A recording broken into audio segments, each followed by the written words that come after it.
lights on, Pete. Yes, ma'am. Oh, yes, sir. That's recording. That's what I look for that. Now, when I wind up my iPad and set everything back up, I went to where my recorder was. I had put on a timer instead. So the first video I tried to record after that was just knew how long it was because I didn't do anything in the middle except time how long it was. Anyway, was that recording? Where's that going? I think so, yeah. Got the red light like you told us to Sure do. enough. Right, we're good then. All right. So we'll get on with this. All right. Today is Thursday, October 3rd, 2024. It's my little Bible study. We're at Humble Hearts. We just finished the book of Revelation, right? The whole book. The whole shooting caboodle. All right. And because of the connections between the Old Testament and the book of Revelation, we're going to do the book of Exodus next. All right.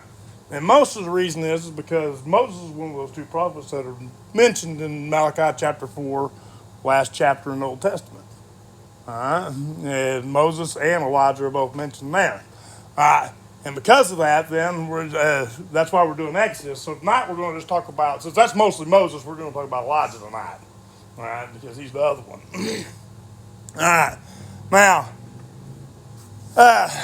book of Malachi names who they are.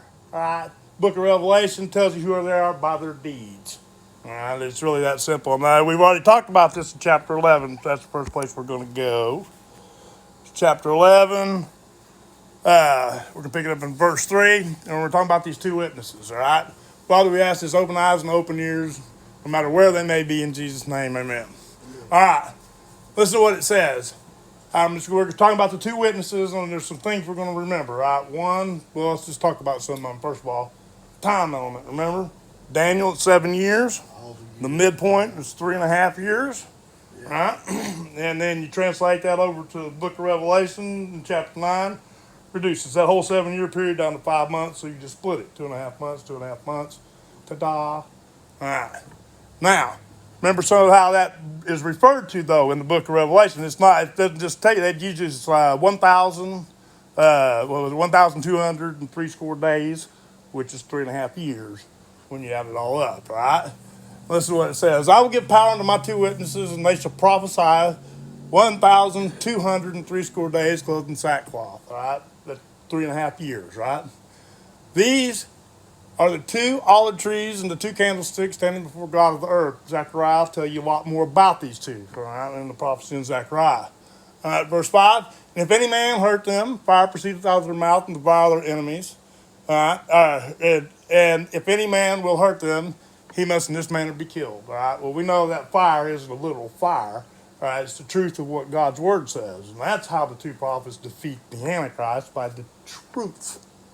All right. And it's not anything but you're the devil. You're here deceiving people, and they just speak the truth, and that's that fire that comes out of it. That's why in that manner anybody comes against them will be destroyed. Remember. All right. Now, 1,203 score, again, that's that midpoint to those 7 years of Daniel, right? All right, verse 6. Because here's where it starts to get interested. And these have power to shut heaven, that it rain not in the days of the prophecy. All right? And have power over waters to turn them to blood, and to smite the earth with all plagues as often as they will. All right, now, we get the clues of who these two are right here, just right here and that, all right? First of all, have the power to shut heaven. The prophet that shut heaven and didn't, it was Elijah. In the time, he was one of the couple. I think Samuel did too, but Elijah's the one that's known for it. All right. Now, who was you don't get an A, B, C, or D on who turned the water to blood, right? Everybody pretty much knows that's Moses. All right. All right. But these two will be able to smite the earth with all manner of plagues as often as they want to. Okay. Verse 7.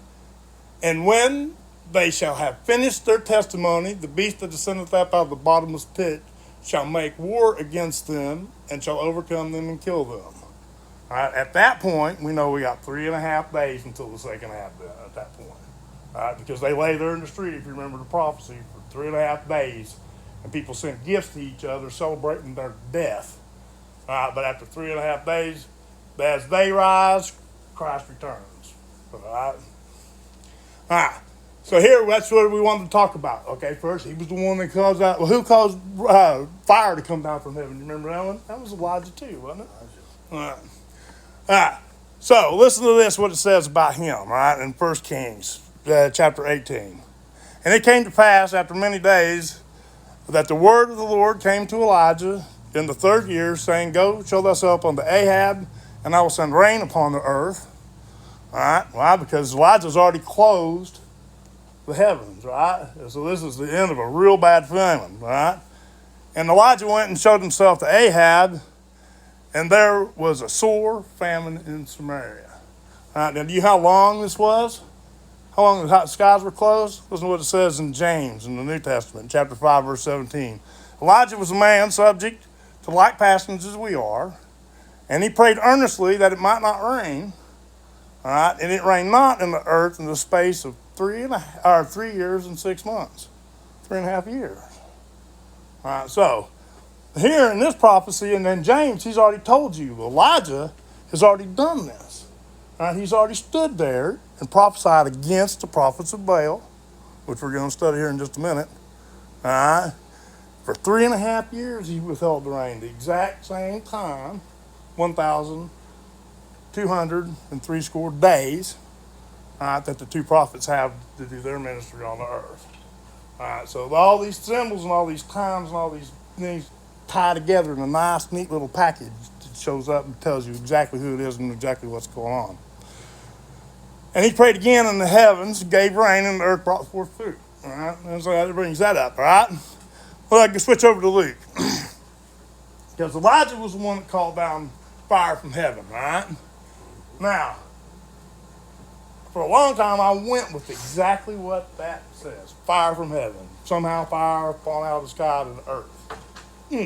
So I got into language. All right, now let's get this little gem. What it says about Luke, because this is in Luke. All right. Here, the disciples, there's some people talking some problems, and the disciples are feeling pretty good about themselves at this point. All right, listen to what this one says. All right, and when his disciples, James and John, saw, they said, Lord, wilt thou, they want to fix this problem, all right?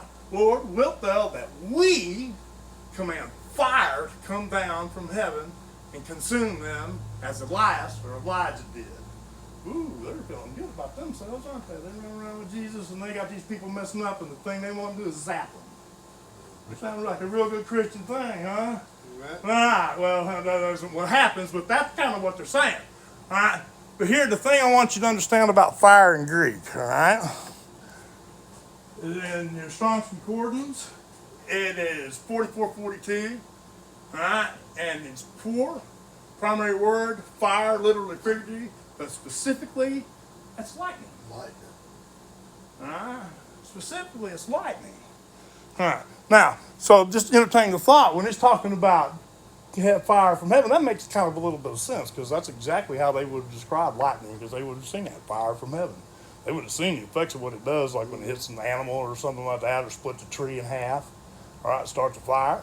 They're well informed with that. And so to them, the phenomenon that we understand is electrical discharge because of a potential difference between the cloud and the ground, all right, they thought it was fire from heaven. Mm-hmm. All right? So see what they're asking, what those disciples are asking them. Lord, you want to zap them? No, I knew exactly what they were asking, all right? But like I said, of course they didn't. But that's something for you to get. Okay, so Elijah's not calling down fire like you cook a steak with. He's calling down lightning. All right? Now think about how many times Elijah, because I'm not going to do the story tonight, but we'll talk about it a little bit. There's this little scene in 1st and 2nd Kings, one of them, 2nd Kings, I think. All right? Elijah's up on this hill, and they know he's up there, and this king keeps sending these groups of 50 up here, and they keep getting killed with fire from heaven. Yeah, as they keep approaching. And it goes through like a group of 50, another group of 50, and then a third group of 50. And about the guy at the end, he's like, just don't kill me. All right, please. I've watched this over and over. Well, the whole time, Elijah's sitting on the hill going, hey, what's this? Got it? All right, so Elijah, I like Elijah because I think he was cocky. In my mind, Elijah's cocky when he's doing this. Right? And I don't know why, but that's just what I get out of it. Well, you'll see why. All right, so go over to 1 Kings chapter 18. Listen to what it says here. And we're still following Elijah and some of his exploits, all right? Primarily just calling fire down from heaven. All right, And this is this infamous, I think is where, yes. And we're doing I call it the prophet off between the Baal prophets and Elijah. All right? This is what it says. And now, therefore, send and gather to me all Israel unto Mount Carmel, and the prophets of Baal 450, and the prophets of the groves 400, which eat at Jezebel's table. All right? So Ahab sent unto all the children of Israel and gathered the prophets together unto Mount Carmel. It's a whole bunch. 450 prophets against one dude, Elijah. All right, the guy that can call down fire from heaven. That's a little trick, isn't it? All right. And Elijah came unto all the people and said, How long halt ye between two opinions? All right. It says, how long are you going to let two gods be in Israel? Because remember what Jezebel's done. She's kicked anybody who worshiped God, has killed them, except for a few prophets I think it was Obadiah hides two groups of 50 in caves. All right. Elijah's out here being fed, and remember the brook, Brother Richie covered on this the other day about Elijah. He went where he was supposed to, and he got fed, because he followed the law, or followed what he was told to do, right? Fed by ravens. By ravens, right. Yeah. All right, okay. So now here he's telling, how long are you going to have two gods in Israel? All right? And if the Lord be God, follow him, but if Baal, then follow him. All right? And the people answered not a word. They know better, because they know Elijah. All right? And they're like, let's see what this guy's up to before we have an opinion. Kind of smart, A wise person keeps their mouth shut until they hear exactly what's really going on. All right? All right. Then said Elijah unto the people, even I only remain a prophet of the Lord, but Baal's prophets are 450 men. Let them therefore give us 2 bullocks, and let them choose 1 bullock for themselves, and cut it in pieces, and lay it on the wood, and put no fire under it. I will dress the other bullock, and lay it on the wood, and put no fire under it. Okay. Now, first of all, you got to think about this in terms of sacrifices, all right? These Baal prophets know they have 2 to choose from. So you think they're going to pick the nasty little scrub over here in the corner, or are they going to pick the nice pretty bull, the one that's prettier when they want to do their sacrifice? Because Elijah told them to go first. You pick. All right? And so they're like, ooh, good, we're going to make Baal happy. We got to pick the good one right here. All right? But what the Baal prophets don't really understand, though, is by the time the priests put their hands on that pretty bull and claim it for Baal, it becomes an unfit sacrifice for our Father. All right, so that means that the only fit sacrifice left out of the 2 is a little scrub sitting over in the corner. All right, Elijah's already planning for a fool. All right, because he knows what's going to happen. All right. Let them therefore, we already did that. Now, verse 24, and call ye on the name of your gods, little g, and I will call on the name of the Lord. All right. And the God that answereth by fire, let him be God. And all the people answered and said, it is well spoken. See, now they know what Elijah's up to. They'll start to agree once they know some of the rules. Because they know not to play around with Elijah. Okay, I get it now, because the winner's the one that wins is the winner. All right, and they agree to that. All right. And Elijah said unto the prophets of Baal, choose you 1 bullock for yourselves and dress it first, for ye are many, and call on the name of your gods, but put no fire under it. And they took the bullock which was given them, and they dressed it, and they called on the name of Baal from morning until noon, saying, O Baal, hear us. But there was no voice, nor any that answered, and they leapt upon the altar that they had made. So they're getting nowhere real quick. All day long, and they're praying. All right? So what's Elijah start to do?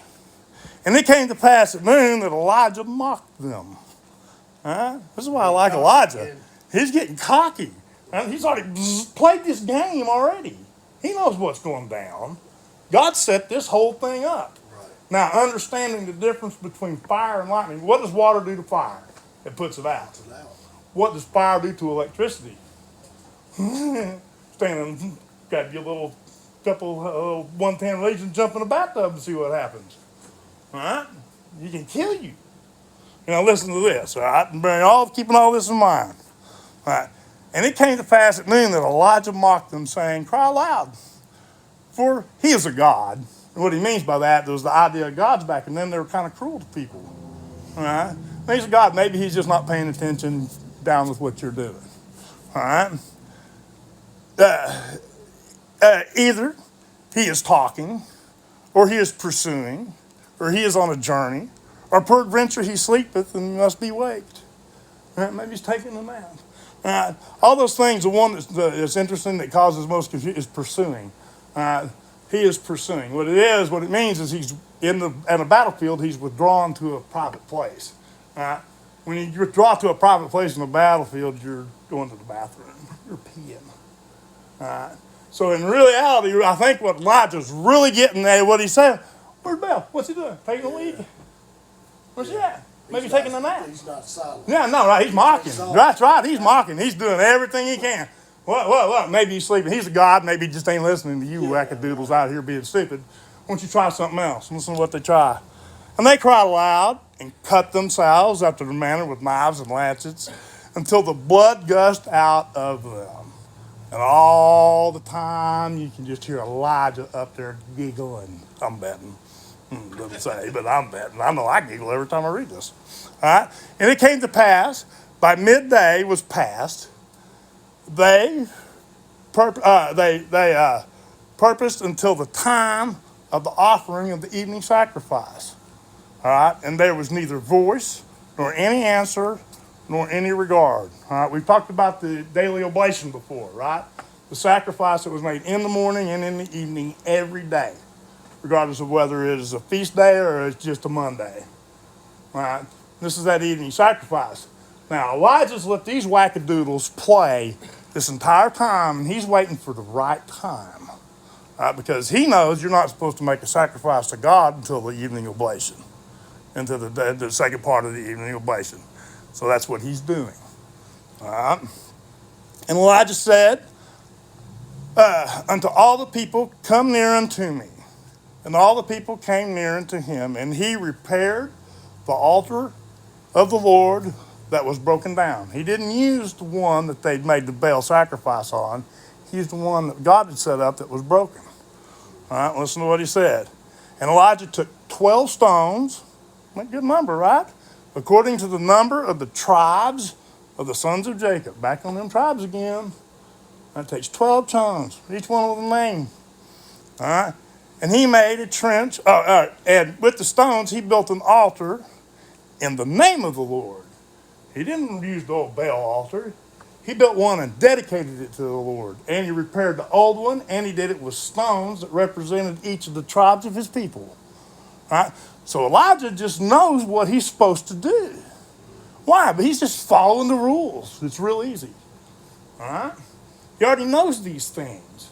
That's why he's mocking. He's like, these boys are screwing it up. Woo! I'm not. You're not. All right? And with the stones, he built an altar in the name of the Lord, and he made a trench about the altar as great as it would contain 2 measures of seed. And I tried to figure out how much that is. You get anything from about 8 gallons to some ridiculous square foot or cube footage of like 1,500 cube feet. I don't really know. Pretty good size, though, all right, because you're going to use the word barrels to refer to it, to dumping on it. So I'll let you build in your mind how big it's got to be to do the job, all right? But nonetheless. All right. And he put the wood in order and cut the bullock in pieces and laid it on the wood and said, fill 4 barrels of water, all right, and pour it on the burnt sacrifice and on the wood. And he said, do it a second time, and they did it a second time. And he said, do it a third time, and they did it a third time. 3 times. That's for the Trinity, right? So what have they done? In Christian terms, they baptized this sacrifice 3 times in the name of the Trinity. All right, if you follow the numbers of it and the active fact that it's water. All right? Now, and the water ran down around about the altar, and he filled the trench also with water. And it came to pass at the time of the offering of the evening sacrifice. He waits till it's time. All right? That's the thing. He's already repaired the altar and according to God's rules. Right?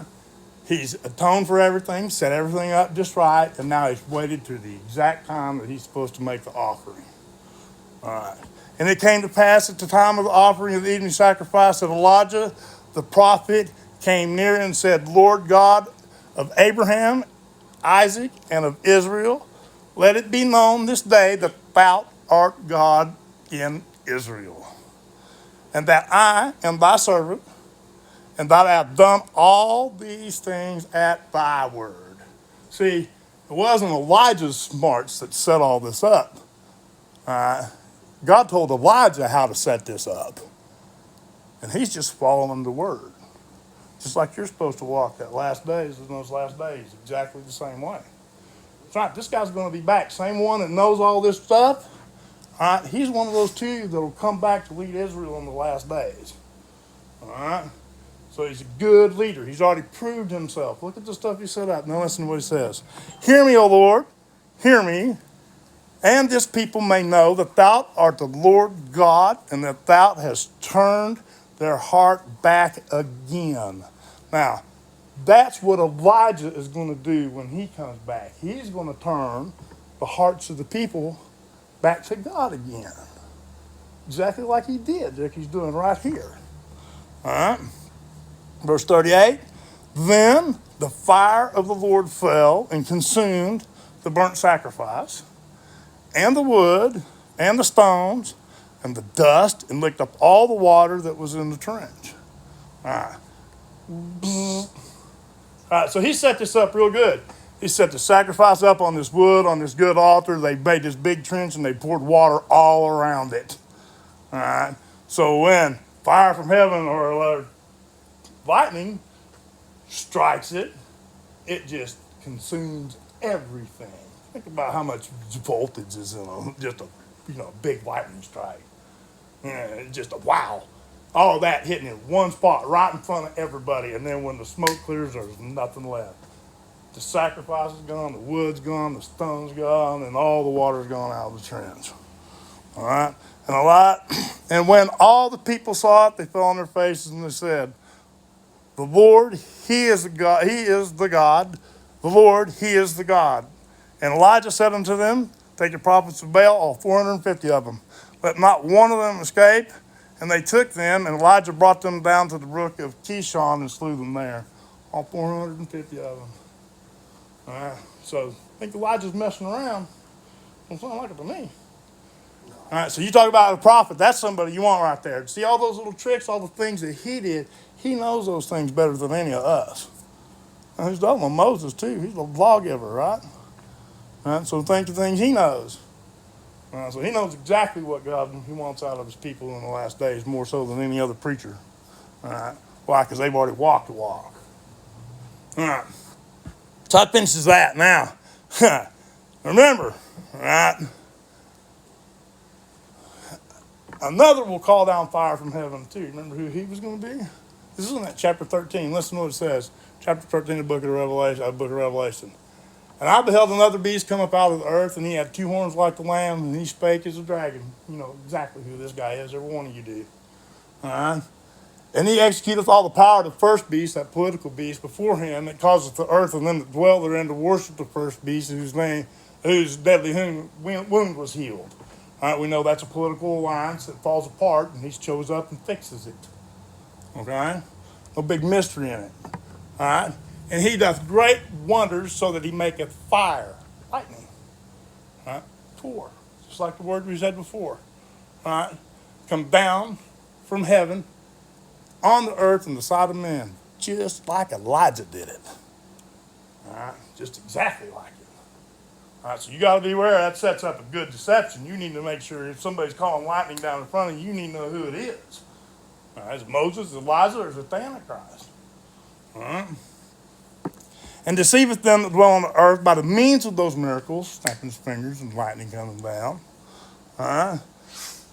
which he had power to do in the sight of the beast, saying to them that dwell on the earth, and they that should make that they should make an image to the beast, which had the wound by the sword and did live. All right. First commandment: don't make any image. As soon as this wackadoodle shows up, first thing he does is make an image. All right? First thing, he ain't messing around, he gets right to work. All right? All right.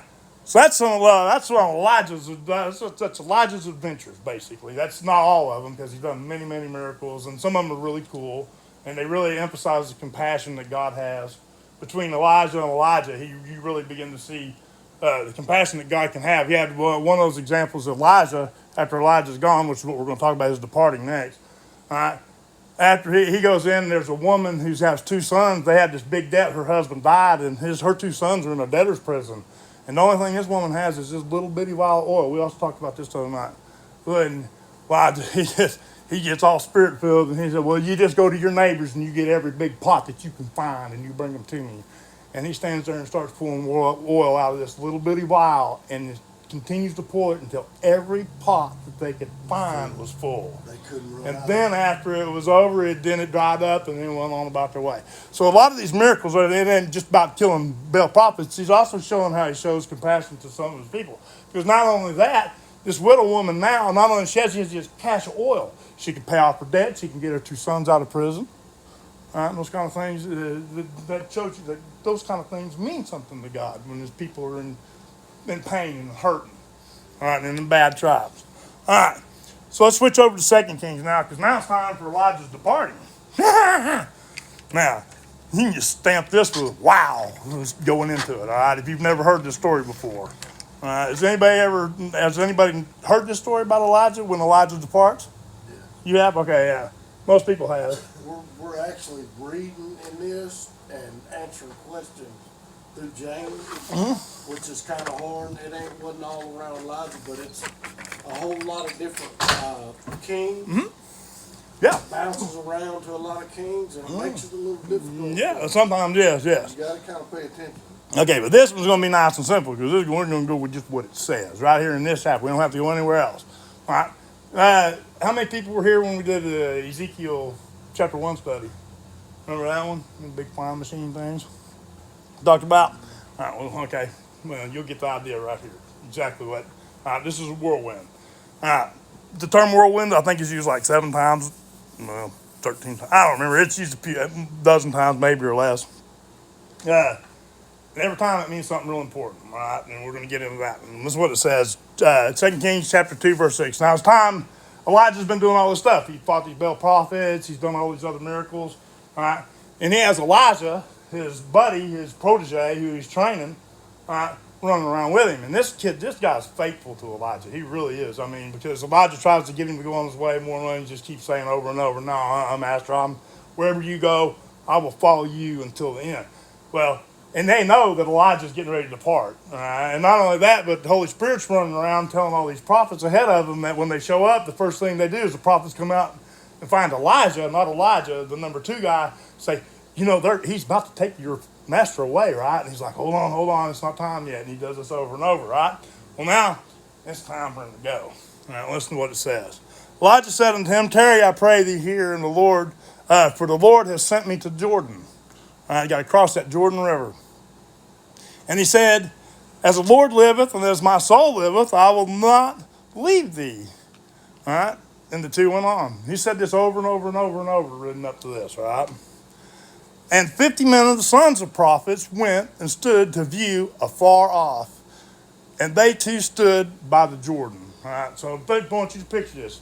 You got 50 adult men that are sons of prophets standing up on a hill, all right, watching Elijah and Elijah make their approach to the Jordan River. All right? So they're quite a ways away. They're far off, remember? All right.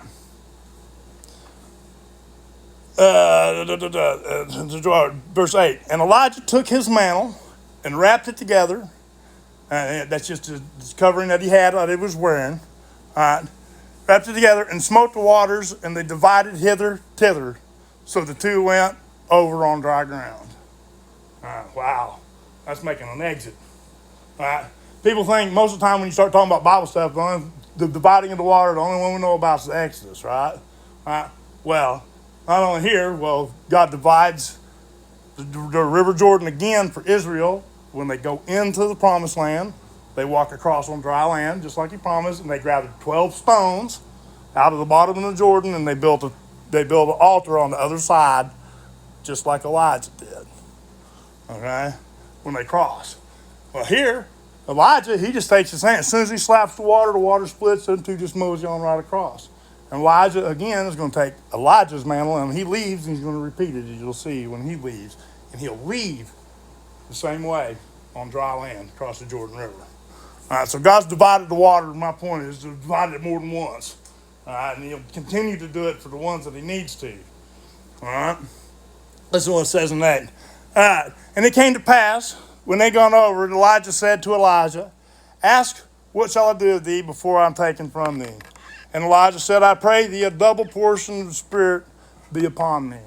All right, when you get to looking at this, I forget how, I think Elijah does 7 miracles, and Elijah does 14, or it's double whatever Elijah does.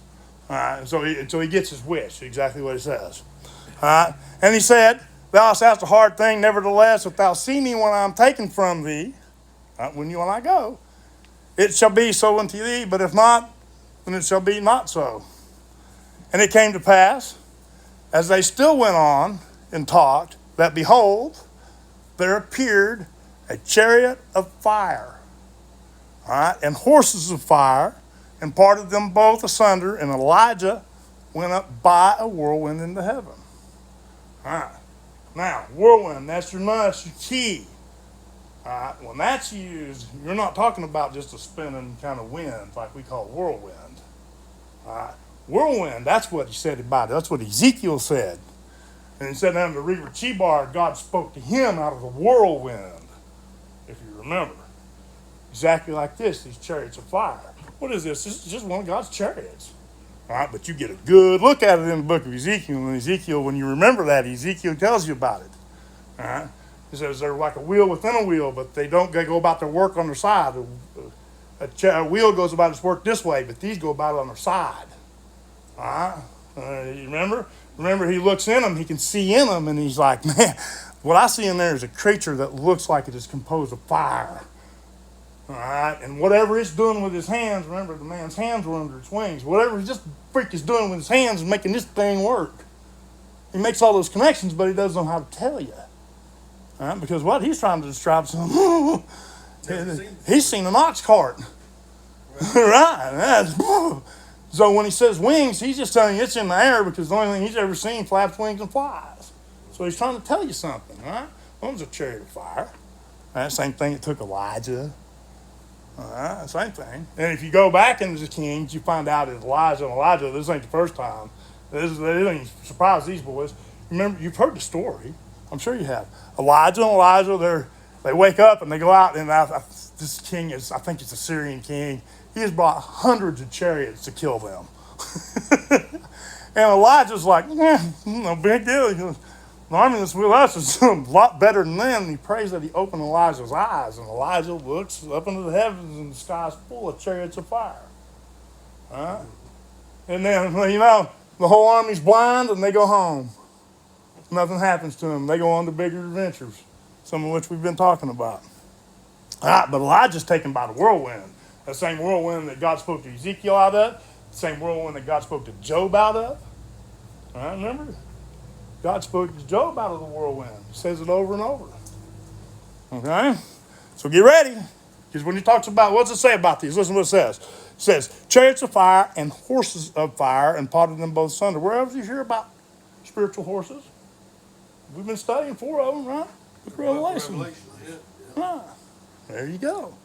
Now you know your tools. Now you got your tools, right? All right. So hang on, because it gets good. This is the kind of stuff you're going to see. You got to prepare your mind for this kind of thing. Right? It happened to Elijah so that you would know. All of you. So when you see it, you're not have your doors blown off like the rest of the world. Remember how they stand there looking at him? Like dead man. Like blood is settled in a dead man. Just stand there. All right? You won't. You're going to know exactly what's going on as soon as you see it. All right? Now, let's see. Why did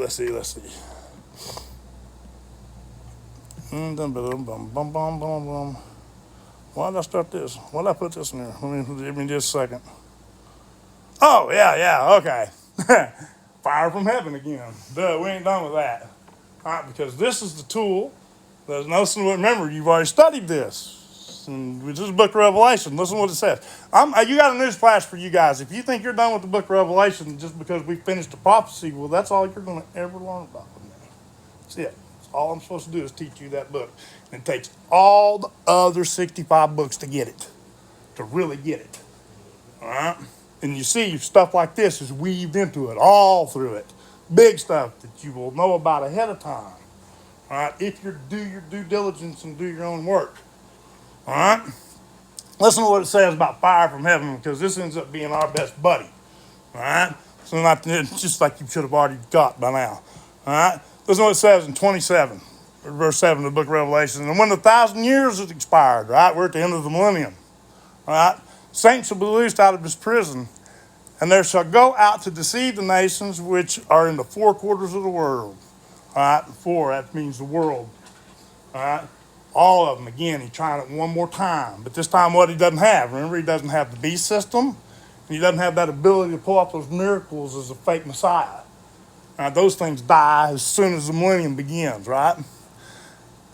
And he shall go out to deceive the nations which are in the four quarters of the earth, Gog and Magog, to gather them together to battle, the number of whom is the sands of the sea.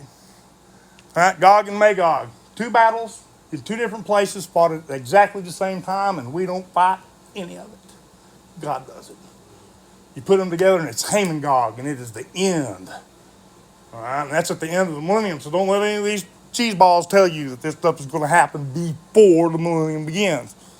All right, this is at the end, after the 1,000 years has expired. That tells you exactly when. All right. Gog and Magog, to gather them together to battle. Okay, verse 9. And they went up on the breadth of the earth and compassed the camp of the saints about the beloved city, back in Jerusalem. All right?